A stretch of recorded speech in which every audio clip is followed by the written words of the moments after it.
Usually I have to take something to see shit like this. What the hell are you guys doing? Preparing for the new law they're about to pass. What law? The one that'll abolish crime. What law? Yeah, will spread chaos in its wake. What law? It'll ethically destroy what humanity stands for. What law? The law to split up Pinky and the Brain. That's not a law. It could be. No, it can't. It makes so much sense. It clearly doesn't. It just seems like the road America's going down. It's amazing how much it's not. And how would you know, Mr. Expert? Because it has nothing to do with crime. Crime is about breaking the law for your own personal gain. And this, amazingly, has nothing to do with that. It doesn't matter. We've set up security perimeters all around the studio just in case it causes worldwide panic. I suspect it would cause worldwide indifference. But haven't you seen The Purge? Purge! Fuck! That dumbass movie everybody fell for! Hey, if that could happen, so could splitting up Pinky and the Brain. It's not fair. Just as they're legalizing gay marriage. The Purge wouldn't happen. It never could happen, and that's why it's so baffling and it's such a success!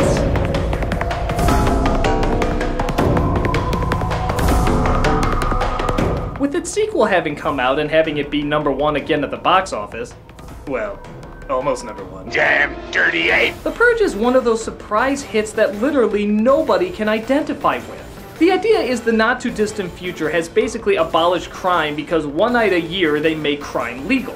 An interesting idea for a dark satire or maybe a clever comedy. But no, the film plays it up like this could really happen, and that we shouldn't let it happen because apparently we're too stupid to realize it's a bad idea. Just look at how ridiculously serious it takes its advertising.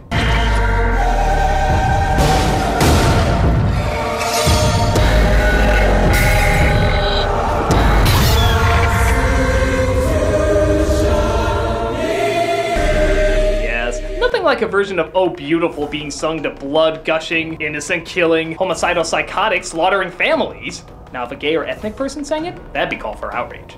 Hell, maybe America's more fucked up than we realized if we're dumb enough not only to take this shit seriously, but also give it a sequel. Let's see how this movie shows what the flying hell is wrong with us, even if it doesn't in a way that wasn't intended.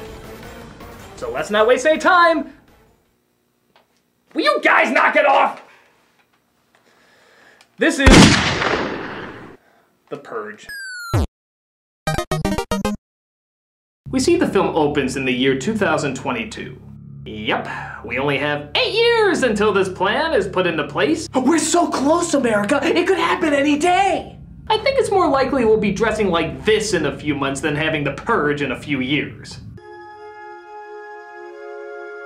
Ah, yes. And just to give you a taste of how subtle and non-pretentious this film's gonna be, here's a bunch of intense violence set to calming music.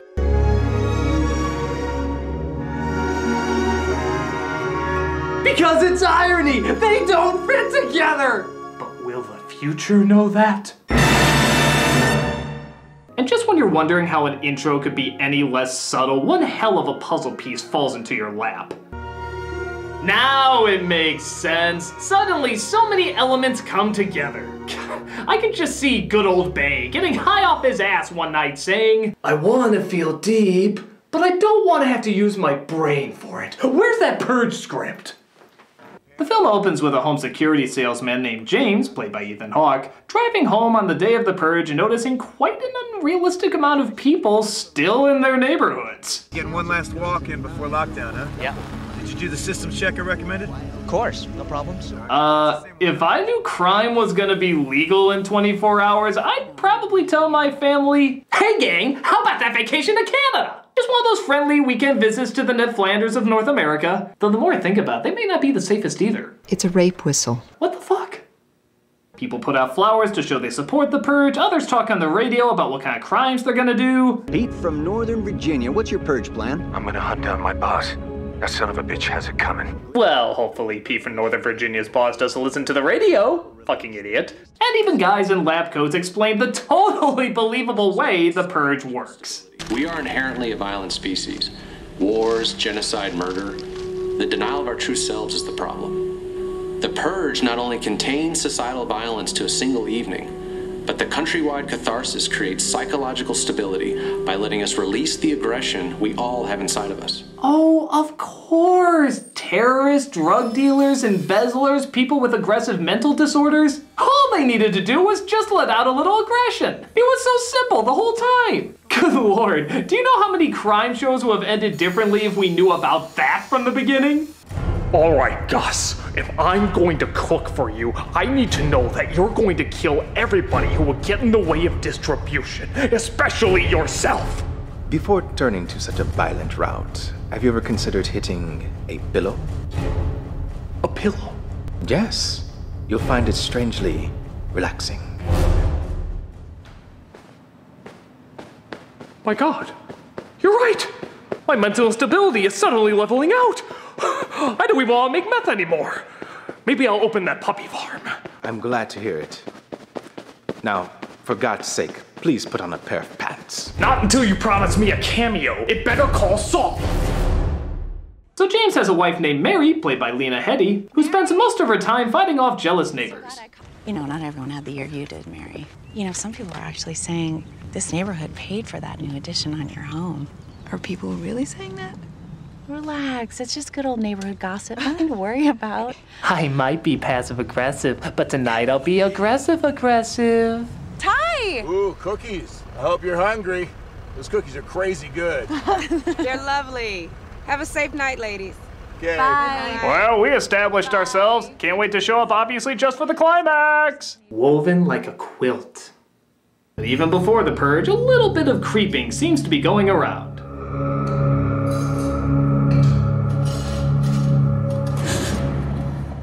Christ. You scared me to death.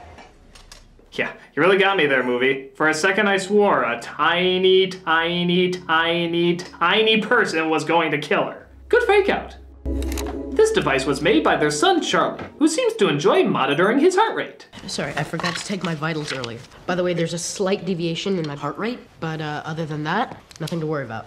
It's never explained why, and never comes back into the movie later. It's just something he kinda likes to do. Quirks. Replacing character identity since the beginning of this movie. They also have a daughter named Zoe, who's moody because her dad does not approve of her 18-year-old boyfriend. In English, I wrote a story about a man whose love is so powerful, cuts out his own heart. You know, he should have cut off his own penis. Zoe? Eating dinner. No Yeah, penis. come on, Zoe. Seriously, and Charlie, don't encourage him. Kids, do I have to savagely mutilate you during the purge? I'm guessing this world just thinks we're all good parents for some reason, but I can totally do that. Guys, look what time it is. Well, it's later than I thought. All right, it's time for lockdown. Wow, can't believe we almost missed that little detail. Oh, what? The purge is starting? Pfft, whatevs. It's not like we're missing an episode of Chasing Life. Hell, the movie starts by saying it's an hour until the purge begins. That means they have to drive home, talk to neighbors, start dinner, set the table, eat dinner, and prepare the security system during arguably the fastest sunset the town's ever known. Call me crazy, but I would leave so little time in between mental stability and when death becomes the new selfie. I mean, I know the rest of the world relies on the honor system by not committing crimes the rest of the year, but somebody could start early, catching you off your guard, and then leave the country while the cops are shut down. Or do they respect the purge too much to break the law? This is not a test. Weapons of Class 4 and lower have been authorized for use during the purge. Police, fire, and emergency medical services will be unavailable until tomorrow morning at 7 a.m. Blessed be our new founding fathers and America, a nation reborn.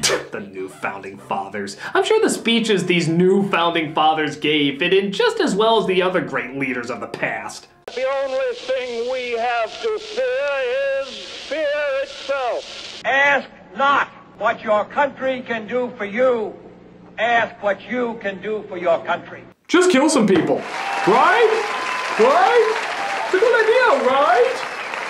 And just like before, the film praises the effectiveness of the purge, but never addresses mental illness, territory disputes, drug possession, or anything that doesn't fall under mere pent-up rage. They just say, it works. The eradication of these so-called non-contributing members of society. This night saved our country. Crime is down. The economy is flourishing. Because it works. The undeniable fact is, this is working. That's right, the purge works. Just like how somebody can take $65 million and apparently make a film like Food Fight. Don't question how illogical it is, it just works.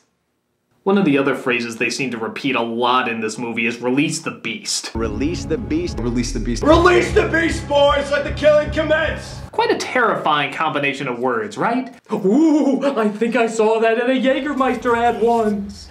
Help me! Someone, please! They see a homeless guy trying to hide from some violent kids by... Does anybody hear me? Screaming at the top of his lungs, that'll work, as the son decides to let him in. Yep, the little kid opens the door. It's not like the top seller of the security system would actually be around his security system. Buddy, all that high-tech gadgetry doesn't do much if you give in to its one simple design flaw. The door must be closed! To make things worse, Zoe's boyfriend snuck in before the lockdown and tells her that he wants to just talk to her dad about allowing him to date her. Mr. Sandin. James, he has a gun! Henry has a gun!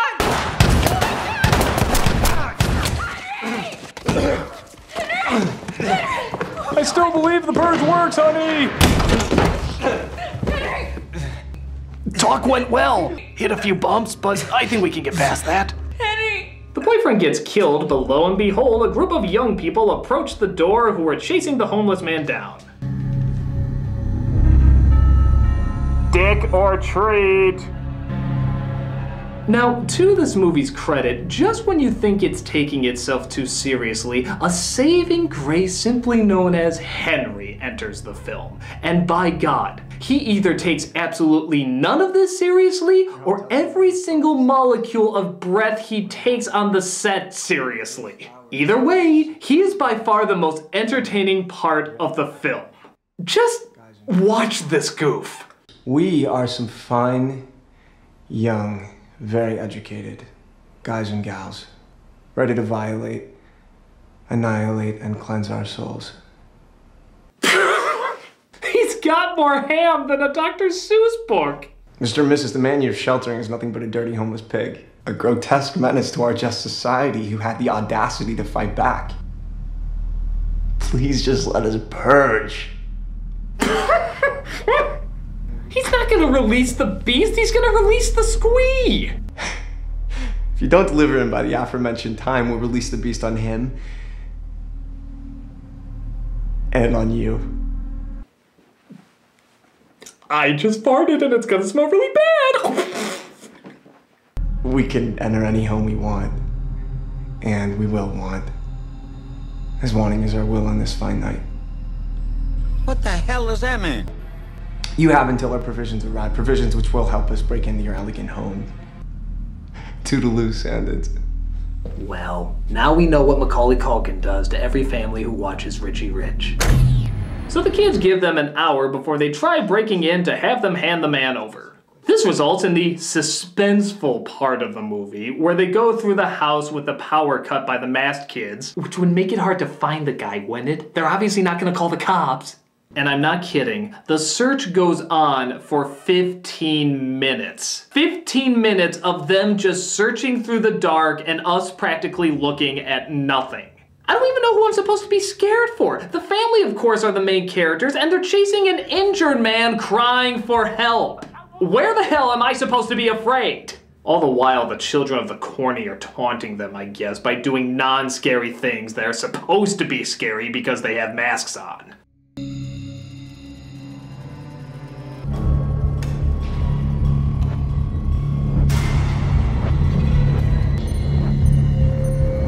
Well, we've tried skipping and we've tried prancing. Best continue to do a full-on do-si-do.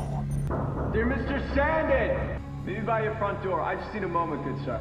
But thankfully, in the middle of their searching, we get yet another scene from dear young Henry.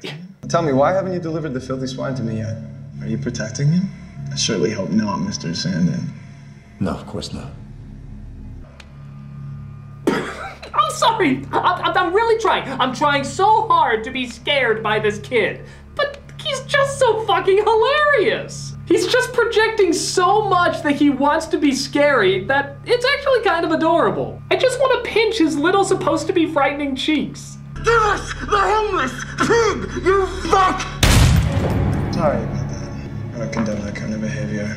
Send out he or that will be thee.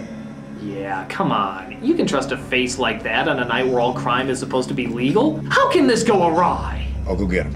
You should do that. Why are they even blowing all their time on this one damn house? They have one night of the year to do whatever the hell they want, and yet they spend it like 5th graders who just found out they have cameras on their phones. What person would spend so much time to get into a person's house for such a weak reason? Critic, you might want to take a look at this.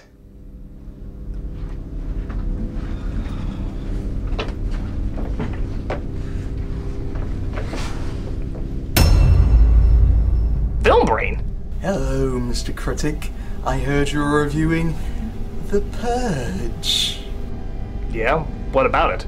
You are aware that I reviewed the film on my projector series, and I was rather surprised that you didn't ask me to do a crossover with you.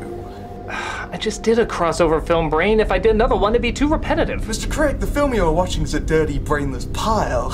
A film that has the audacity to exist in our cultured, film-going society. And it deserves to be eradicated. Brutally, painfully, cripplingly. Gee, she's really wanted to review this with me. This is what happens when you try to split up Pinky and the Brain. Will you shut up? Mr. Critic, I just want to splurge as I am so entitled. Oh, please let me splurge. Film Brain, I'm sorry, I can't do 2 in a row. Maybe another review in the future? Oh, I understand, of course, but the 10 tons of dynamite I laid around your office does not. I thought this place smelled dynamite-y. Film Brain, what the hell? That's right, I'm bonkers now. And if you don't do a crossover with me, I'm gonna detonate your asses sky high with my mobile phone. Your cell phone's the detonator? Oh yeah, there's an app for that now. And I must be allowed to comment on this film's cheesiness. Just allow me to unleash the cheese. All right, Film Brain. Just give me time to write something up. How long, Mr. Critic? Commercial break, maybe? Very well, but do not disappoint me.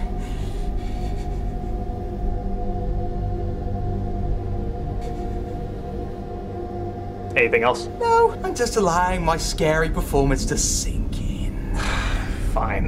Toodaloo, Critic. You have to do a crossover. I can't, it'd be too redundant. You'd risk your own life for that? Trust me, I have an issue about being redundant. Timing! What are we gonna do then?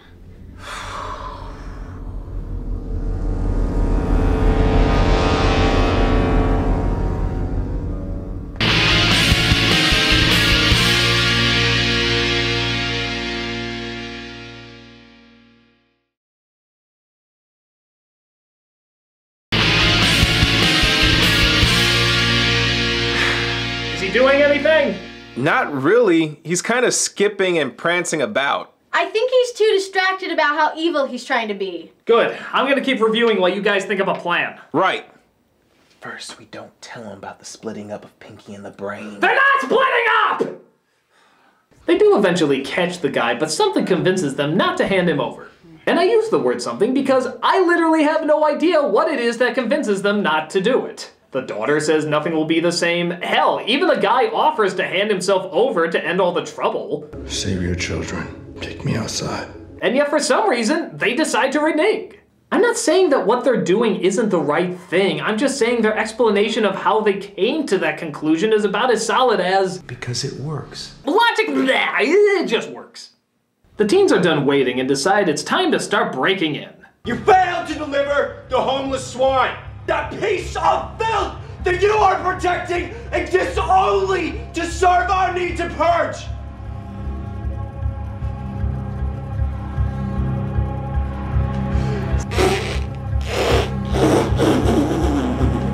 So I bid thee farewell, sweet Sandys.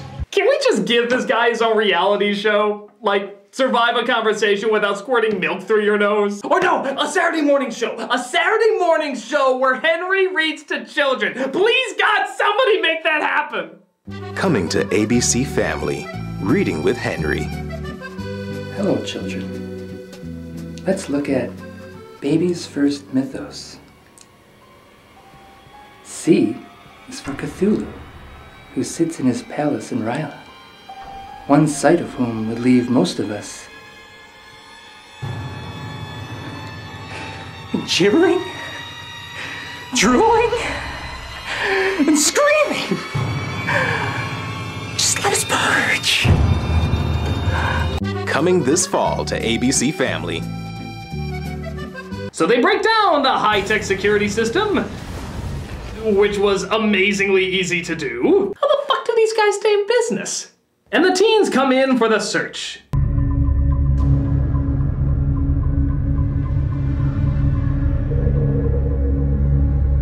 It's scary because they're taking something dark and evil and making it innocent and fun. We had to run that in slow-mo just to make sure it wasn't too subtle. But just to make sure it isn't, let's play this over it too.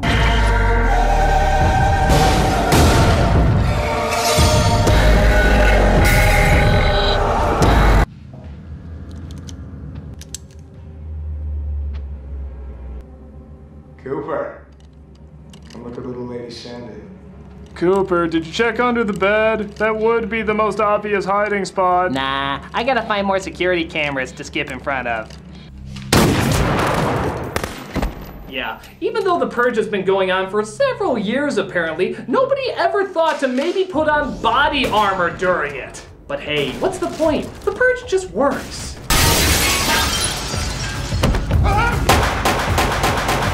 Yay, I suck!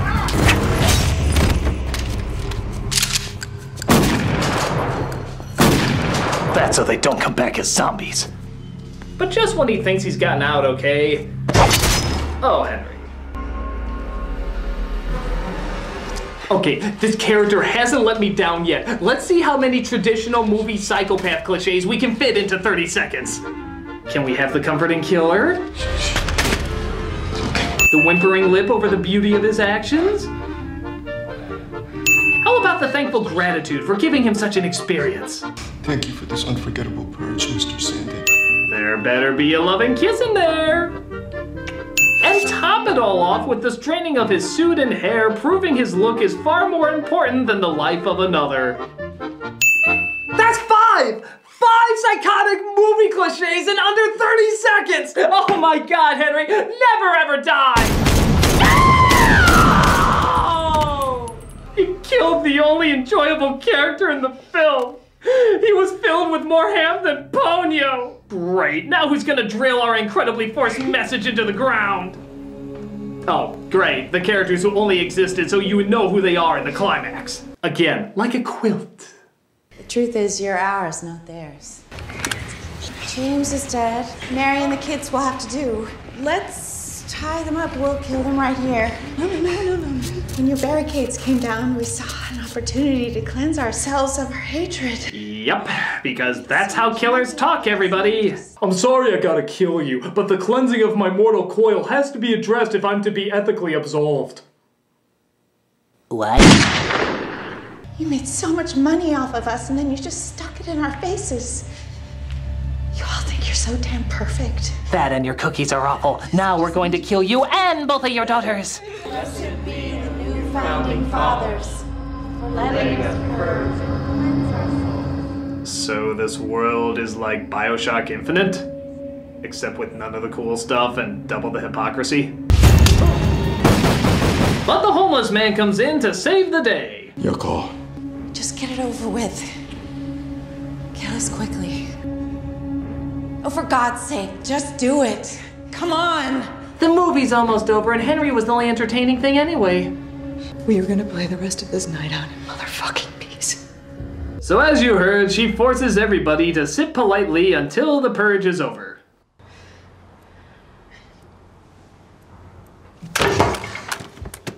Bitch! A Lannister always pays her debts! Did you hear what I said? No more killing tonight! Now get the hell out of my house. See you at the neighborhood barbecue! Thus, they all go home and life goes on as normal? Just after 7 a.m., March 22nd, the annual Purge has just concluded. The new Founding Fathers have released an early statement saying this was the most successful purge yet. But wait a minute! It wasn't successful! Was it? Chinese! Shut the fuck up! This is one of the most pretentious ideas I've ever seen in my entire life. I mean, who would actually be inspired by such a ludicrous idea? Critic, Film Brain says he's done scarily frolicking. Time's up, Mr. Critic. Where's my review? Well, I kinda just finished it up, Film Brain. What? You failed! No. I just wanted you to finish it off with the closing thoughts. Really? What would you have me say? Well, the point of this movie is to prove one thing, that the Purge is bad. Well, since we already know that, and not in a million years will we ever let something like this happen, it's a pretty fucking pointless message. Maybe if it was a dark comedy, an exploitation film, or balls-to-the-wall satire, but it explains nothing about how this idea could work except that it works. Most of it is just showing people sneaking around a house like it's trying to be a gritty real-life situation, but since we know the logic is bullshit, there's no way to identify with it. The only bit of fun is that Henry character. He at least does something totally batshit crazy and memorable. But for everything else, it's just a pretentious wannabe protest film that has nothing to protest. It's like that kid who wants attention in your writing class, so he writes what he thinks is groundbreaking commentary when really it's just someone complaining about how there's nothing to complain about. It's a stupid, ridiculous mess. Well, yeah, I can say that and... Wait a minute, you already said that! Oh yeah, oops. So I bid thee farewell, critic. Unleash the cheese! No!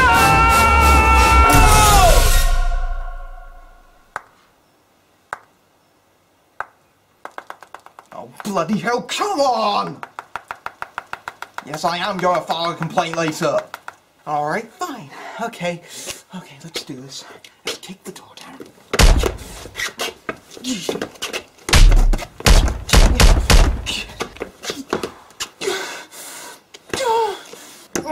I'm starting to wonder why we were ever afraid of this guy.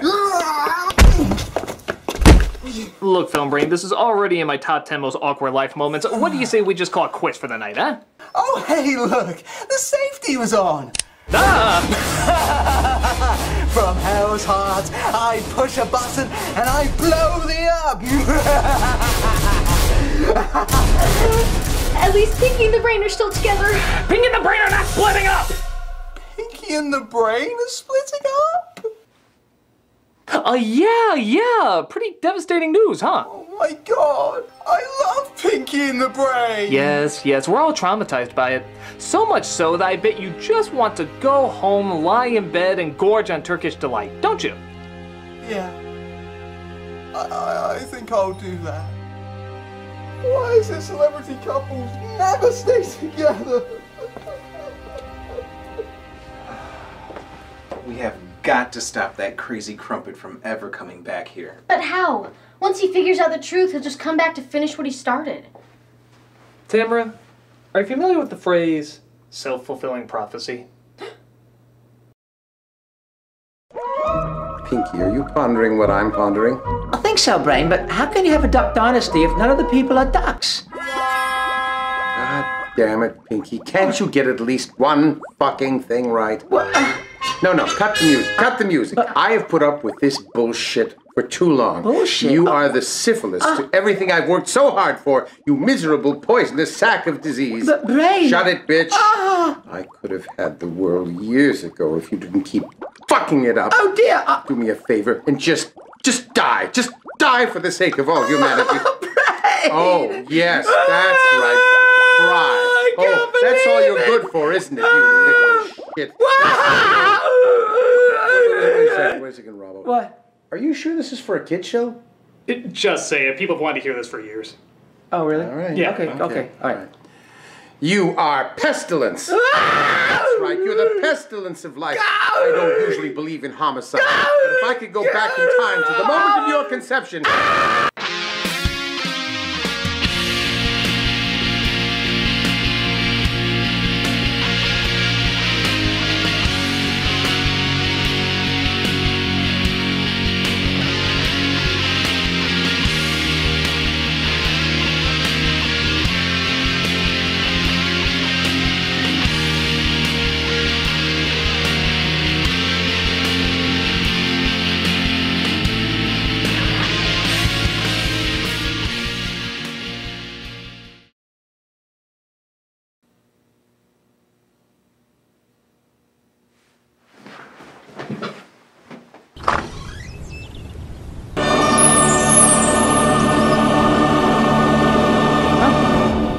Who knew? Because it works.